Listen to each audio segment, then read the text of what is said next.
É um privilégio, uma alegria para mim poder continuar o estudo que começamos no livro de Daniel.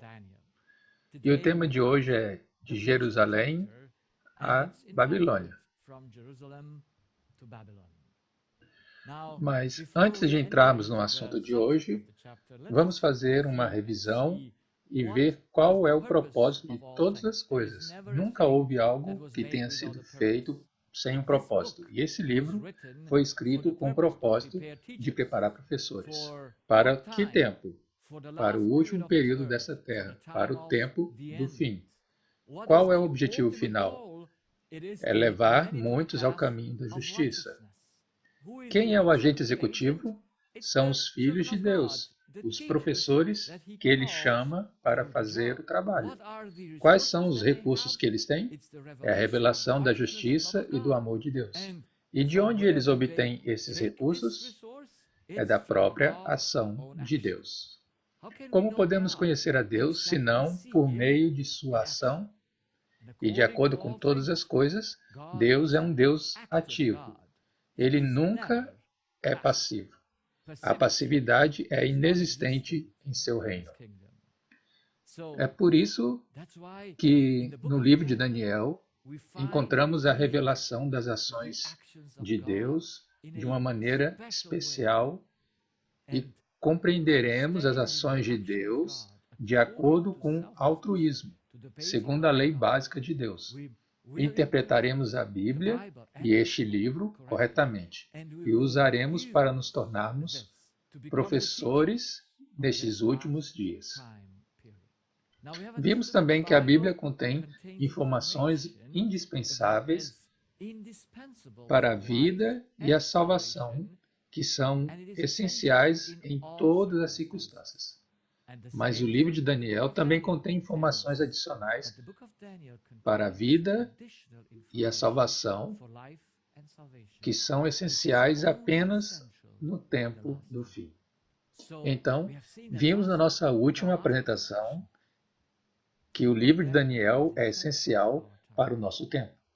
Essas informações adicionais que foram dadas a Daniel 2.600 anos atrás são indispensáveis para nós hoje. As informações adicionais que algumas pessoas dizem, por que precisamos saber disso? Bem, se você vai ser um professor da verdade, se deseja cumprir o propósito de Deus tem para você, então precisamos saber as informações exatas para o nosso tempo. Era adicional para o tempo de Daniel ou para os períodos anteriores, mas para nós é absolutamente essencial. Então, vamos olhar para o primeiro capítulo de Daniel e vamos analisar a partir da perspectiva de um Deus em ação. Portanto, Deus dá. Nós vemos isso nos dois primeiros versículos do primeiro capítulo. No terceiro ano do reinado de Jeoaquim, rei de Judá, veio Nabucodonosor, rei da Babilônia, a Jerusalém e a sitiou. E o Senhor deu Joaquim, rei de Judá, em suas mãos, com parte dos vasos da casa de Deus, que ele levou para a terra de Siná, para a casa do seu Deus. E ele trouxe os vasos para a casa do tesouro do seu Deus. É claro que ele não pegou só os vasos. Não é mencionado aqui, mas além dos vasos de ouro, ele também fez prisioneiros.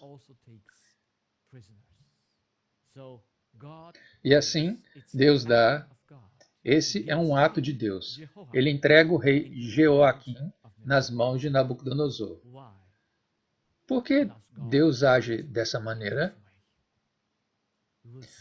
Veremos sua ação nesse livro várias vezes e queremos dar uma resposta do porquê da ação de Deus. Pois parece que é uma ação negativa, não é? Ele faz algo que normalmente não faríamos. Você daria seus filhos nas mãos dos inimigos? E em contrapartida, vemos Nabucodonosor. Nabucodonosor também dá um comando para selecionar do povo judeu. E em seguida, ele ordena que lhes seja dado novos nomes. Eles não podiam fazer nada a respeito disso, porque agora estão sobre outro domínio e precisavam ter novos nomes. Talvez iremos falar mais tarde sobre a importância dos nomes, mas um nome externo pode mudar ou alterar a identidade. Ele pode fazer com que eles não sirvam ao Deus vivo apenas dando-lhes nomes de servos de um ídolo? Claro que não. É por isso que eles não protestaram contra isso. Mas o rei vai mais longe e determina o que os alunos deviam comer e beber. Agora, isso vai um pouco além da capacidade de um ser humano. Ordenar o que o outro deve comer ou não. Nosso Deus deu instruções claras, mas as suas instruções não são para limitar ninguém, mas para torná-lo mais brilhante. Sobre as circunstâncias do pecado, Deus deu orientações sobre o que não comer e o que comer, não para restringir, mas para ganhar poder, para fazerem o certo, e assim ele deu não apenas para o povo judeu, mas mesmo antes desse tempo, desde o início, havia uma separação entre animais limpos e animais impuros. Nós vemos isso com Noé, onde ele coloca dentro da arca os pares de animais impuros e limpos. Então, é importante que a separação já tenha sido feita, mas não eram apenas em relação aos animais limpos e impuros, como carne de porco ou não. Mas Deus também disse que o sangue não deveria estar na carne que você come. E isso não é apenas no Antigo Testamento, isso também se aplica ao Novo Testamento. O Espírito Santo deixou claro que aos apóstolos, em Atos 15, que eles deveriam se abster de comer carne com sangue. Agora, mesmo que fossem animais limpos, eles teriam um problema, porque teriam que comer o sangue daquele animal, porque os pagãos não cortavam ou preparavam o animal como Deus ordenou que o seu povo fizesse. Então, não é necessariamente sobre a comida, é sobre ser obediente ou desobediente. Mas Deus usa um meio que é tão importante como a comida, que temos que comer todos os dias, para testar ou desenvolver o caráter de um ser humano. Assim, no versículo 8 diz: Porém, Daniel propôs em seu coração que não se contaminaria com a porção do alimento do rei, nem com o vinho que ele bebia. Então pediu ao príncipe dos eunucos que ele não se contaminasse. Agora, você viu que se tratava de contaminação, não de dieta. Mas você pode se contaminar não apenas se curvando as imagens, mas também usando a dieta errada. Não por te colocar em dificuldades, mas por impedi-lo de se tornar mais brilhante. Então, Daniel e seus companheiros decidem não se submeterem ao comando do rei. Ele propôs em seu coração que permaneceria fiel a Deus. Isso é outra coisa legal. Lembro de que quando eu tinha 18 anos, eu fui chamado para o exército na Romênia, no regime comunista, e é claro, lá você também recebe todo tipo de comida que ninguém perguntou se você come, e você tem que decidir em seu coração que não vai comer aquilo que é impuro. E é claro, Deus providenciou que eu conseguisse comida limpa. Por outro lado, você não teria tempo livre, teria que trabalhar no sábado. Você tem que fazer as coisas que no exército precisam ser feitas no sábado. E então eu agradeço a Deus pela graça. Propus no meu coração não trabalhar no sábado, de estar fora do comando de um homem no sábado. E essa decisão, Deus deu resultados. E mesmo quando, não sei se foi no segundo ou no terceiro sábado, enquanto no exército, o meu sargento, ou quem quer que seja, eu não conhecia as patentes, me ordenaram e disseram: hoje você deve ir porque todos nós vamos fazer exercícios de tiro e ninguém está dispensado para permanecer no dormitório. E é claro que eu saí, eu tinha que estar lá na formação, mas eu disse: não posso ir. Então saí da formação, fui a um dos chefes e disse: não posso ir hoje. E ele foi gracioso comigo e disse: ok, você pode ir para o seu dormitório e descansar no dia de sábado. Então, Deus está lá. Ele recompensará, ou como posso dizer, Ele nos guardará se propormos no nosso coração não nos contaminarmos com aquilo que não é piedoso. Ele nos ajudará e nos guiará. E assim, Ele deu sucesso a esses jovens aqui em Daniel. Eles eram espertos. Eles não foram contra a ordem como fazem algumas pessoas que querem fazer o certo, mas que não têm sabedoria, que se opõem abertamente, colocando-se na linha de frente. Mas eles não sabem que estão sendo enrolados pelo seu próprio engano. Não, eles eram jovens inteligentes. Então eles vão e dizem: faça um teste conosco por 10 dias. Então eles não atacam, mas explicam e dizem: olha, poderíamos comer alimento mais simples e isso não será ruim para nós. Mas ele diz: bom, e se vocês parecerem piores, o que devo fazer? O rei me matará. Então eles fizeram esse experimento e Deus deu, não foi a comida que deu isso, mas o poder de Deus na comida. E Deus deu a Daniel e seus amigos saúde e um corpo bonito em apenas 10 dias.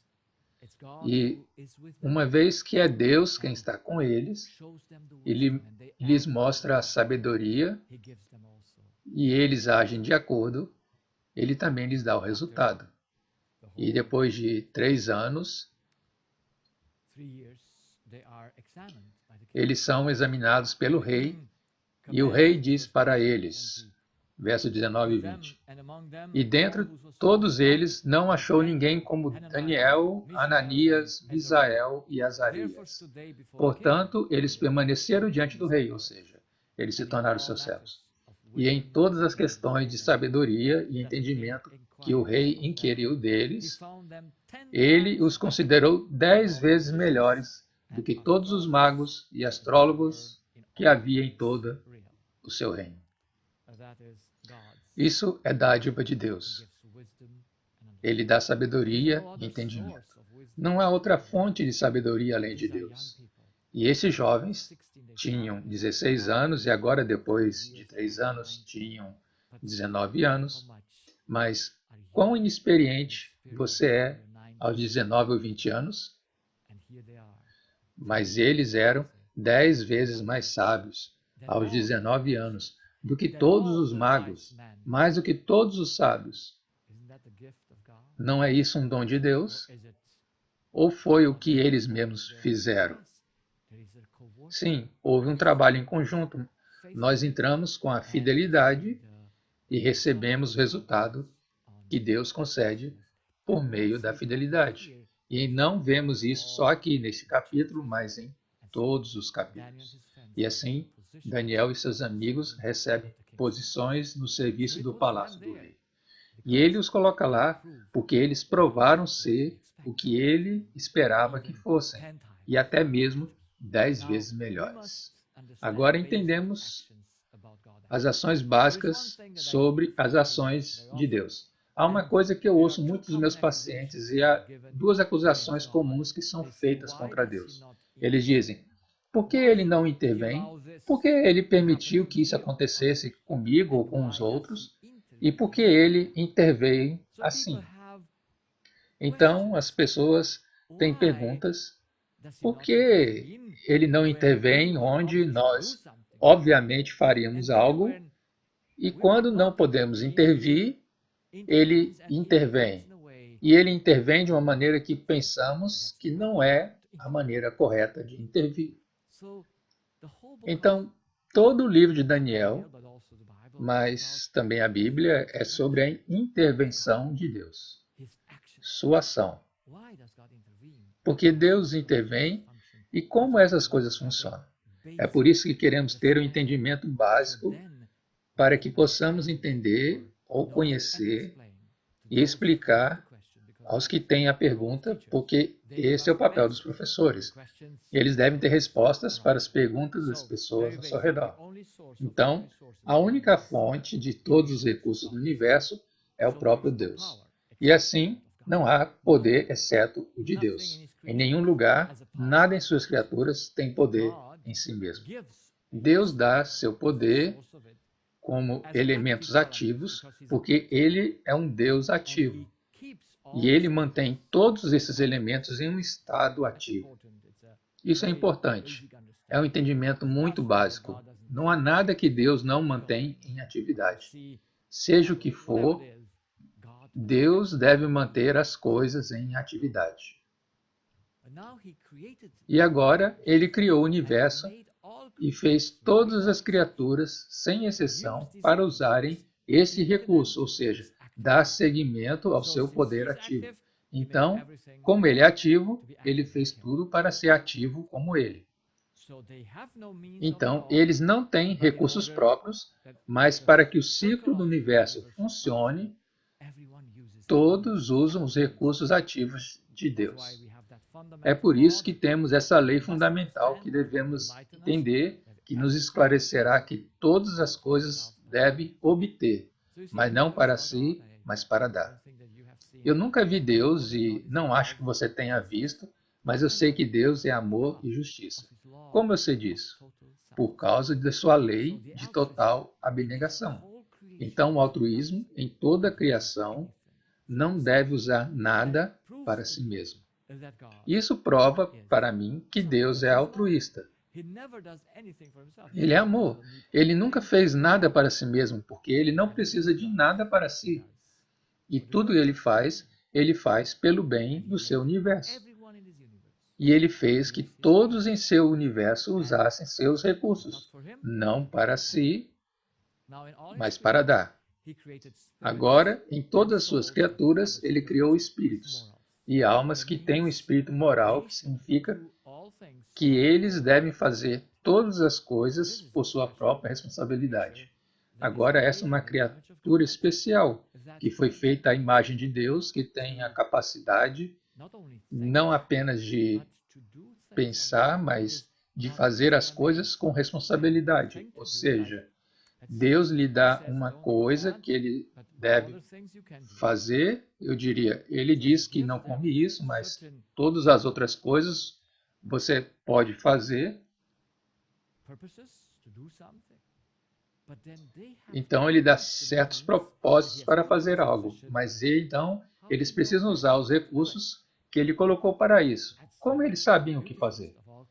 Essa é a beleza de toda a criação, que podemos governar a nós mesmos, que podemos usar os recursos como achamos melhor, porque Deus nos deu nossa própria responsabilidade. E enquanto todos os espíritos que têm moral assumissem a responsabilidade de fazer todas as coisas de acordo com a lei por amor, A intervenção divina, quero dizer, nosso Deus mantém tudo ativo e Ele está sempre ativo, mas Ele não precisaria intervir em todas essas coisas, porque elas funcionariam de acordo com a sua lei do amor, e Ele nunca precisaria intervir. Então, é assim que o universo funciona, e agora Lúcifer, o primeiro anjo, deixa sua posição devido a seu auto-engano. É um auto-engano inexplicável que coloca todo o universo em perigo. É um engano que ele pensa que pode ser Deus, que ele não precisa mais obter de Deus, e um terço dos anjos o seguiram. Assim, por seu auto-engano, eles se separam da fonte de todas as forças da vida e, de acordo com o funcionamento do universo, deviam morrer imediatamente. Porque se você se desconecta da fonte de energia, fica vazio. Você não pode fazer mais nada. Você é incapaz de funcionar. Por que Deus interviu? Essa é a primeira intervenção contra as consequências naturais. Ele impediu que elas acontecessem, porque eles ainda continuam a usar o seu poder ativo e Deus ainda os mantém vivos.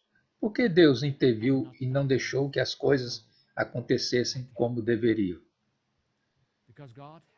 Nós poderíamos dizer que Deus tem um universo que Ele quer que funcione da forma que Ele quer, mas Ele quer um universo livre do medo. Veja, até então, ninguém sabia sobre a lei. Todos a cumpriam porque Deus a colocou dentro deles. Colocou dentro de tudo que existe. Mas agora que esse sistema foi perturbado por causa do auto-engano, o medo começou a surgir. E eu sei que muitos cristãos têm tanto medo de fazer algo errado. Eu também sou uma pessoa medrosa, mas surpreendentemente não havia isso. A possibilidade de fazer algo errado, eles não tinham isso. Mas por que você não faria algo errado? Seria por falta de razão? Seria por falta de sabedoria e entendimento? Ou seria por medo? Deus nunca iria querer que alguém em seu universo que tenha moral fizesse algo irracional ou calculasse: se eu fizer isso, talvez eu morra como os outros morreram. E assim, o medo entrou no universo inteiro. E Deus não podia removê-lo, porque ele não podia tirá-lo de Lúcifer, porque ele decidiu governar a si mesmo. Ele só podia bater a sua porta e dizer: Lúcifer, veja, você está enganando a si mesmo. Mas ele não podia impedi-lo. Então, Deus sabia que quando acontecesse isso, o medo nunca seria tirado de nós. E todos os espíritos com moral apenas o seguiriam por causa da vantagem e para evitarem uma desvantagem. E isso não é do interesse de Deus. E agradeço a Deus que não é do interesse de Deus e por isso ele diz: eu intervenho, mantenho o mal vivo com o objetivo de mostrar até onde o auto-engano leva.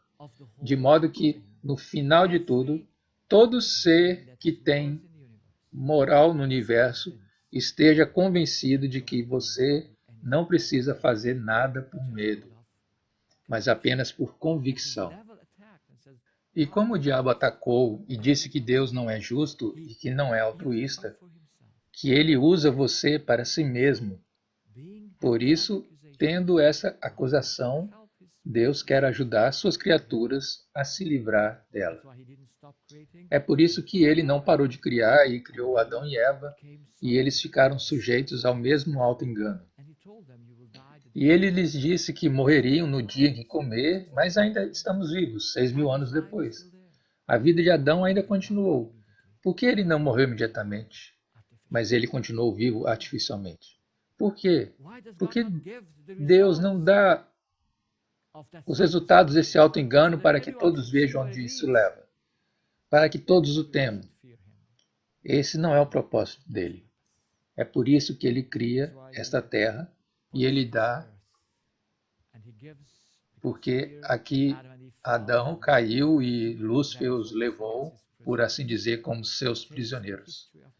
Ele pegou a história dessa terra e colocou um cronograma de 7.000 anos para eliminar, para remover o auto-engano, para que ninguém no universo o tema por qualquer motivo. Oh, eu tenho medo de fazer isso ou aquilo. Não. Ele quer ter um universo livre, no qual todos aqueles fazem as coisas certas porque gostam dele. Eles sabem o que é certo, para que ele não precise mais intervir dessa maneira.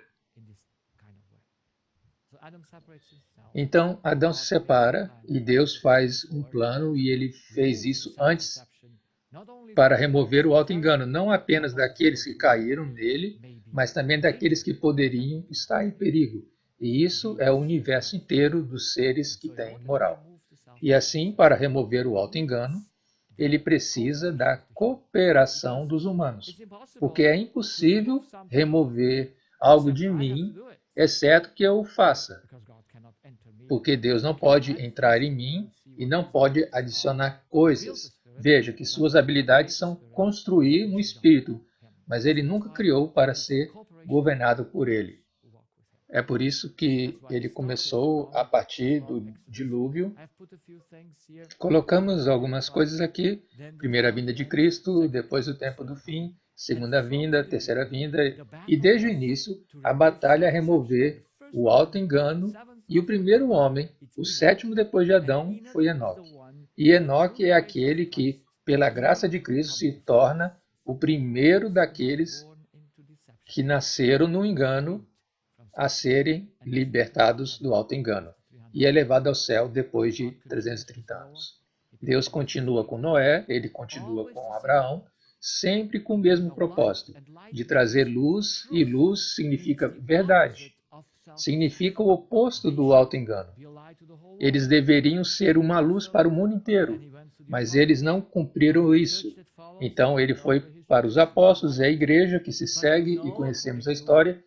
É outra história interessante, mas sabemos que, de acordo com seus profetas, que no fim do tempo, a promessa feita a Abraão seria cumprida. E depois segue o milênio, o julgamento final, depois do milênio. Então, todo o período é de 7.000 anos. Agora, o que é 7.000 anos comparado com a eternidade? Não é nada. Portanto, é um curto período de tempo em que Deus realiza para todo o seu universo, não para si mesmo, porque ele não precisa de nada para si mesmo, para que eles saiam do auto-engano. E o livro de Daniel desempenha um papel importante nisso. Ele foi escrito 600 anos antes de Cristo, mas seus propósitos são para o tempo do fim. São para nós. É por isso que estudamos Daniel. Então, teremos que dar ao mundo uma mensagem da verdade. Todos que enxergarem o auto-engano devem tomar uma decisão, e se você enxergar o auto-engano e ainda permanecer nele, quando podia sair, Deus não pode ajudar. E assim veremos isso especialmente no livro de Daniel. Agora, como Daniel veio? Por que Deus interviu? Colocamos essa pergunta no começo. Ele deu Joaquim nas mãos de Nabucodonosor. Vamos examinar um pouco a história. Aqui estão os reis de Israel e Judá. Deus chamou Israel para ser um povo especial. Eles não deveriam ter rei, mas eles queriam um rei, então Deus lhes deu um rei. E então eles tiveram o primeiro rei Saul, e então depois Davi, E o terceiro, Salomão, embora Deus lhe tenha dado grande sabedoria, desmoronou, e depois dele as 12 tribos foram separadas em 10 e 2. Judá e Benjamim permaneceram juntos, e as outras 10 tribos formaram o país de Israel, e isso aconteceu por volta de 930 anos antes de Cristo. Então vemos a triste história de que as pessoas que foram chamadas para ser a luz do mundo se tornaram cada vez mais sombrias, e depois de 200 e alguns anos, o reino de Israel foi destruído e eliminado de ser a luz. Agora, em Judá e Benjamim, as coisas não foram melhores, mas um pouco mais devagar. Então, eles chegam ao tempo de Jeoaquim. Era o terceiro último rei antes da destruição final, o cativeiro final da Babilônia. Então, Deus deu graça. Joaquim podia se arrepender, e Zedequias também, mas nenhum deles se arrependeu, até que Deus não pudesse fazer mais nada por eles, a não ser enviá-los para o cativeiro, por volta de 606 e 605 a.C. Então, vemos o esforço de Deus para tornar os descendentes de Abrão a luz do mundo. Isto é, eles deviam ser o povo que revelasse o auto-engano e mostrasse a verdade, para que todos pudessem tomar a decisão de permanecer ou sair deste auto-engano.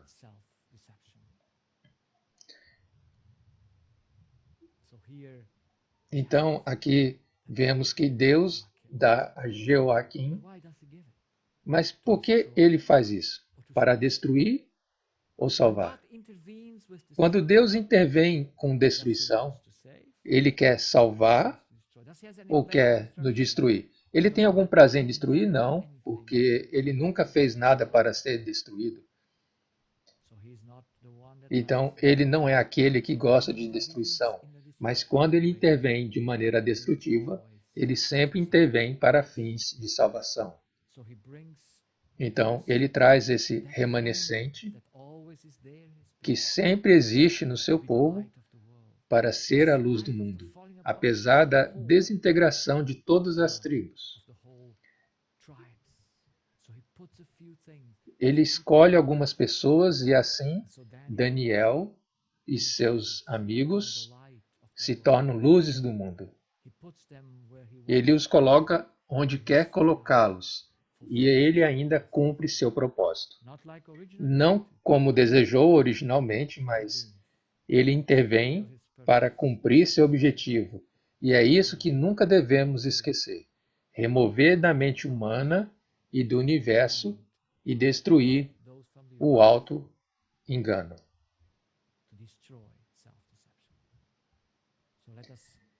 Então, vamos entrar neste estudo e nos tornarmos os professores de que Deus precisa no tempo final, que trará ao mundo a luz total que mostra a verdade sobre Deus, sobre sua justiça, não de maneira teórica, mas de maneira prática, como esse jovem.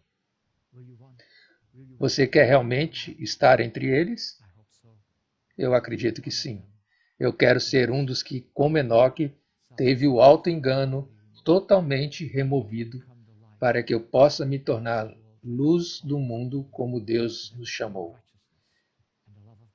e trazer a justiça e o amor de Deus de uma maneira prática a todas as pessoas. Amém.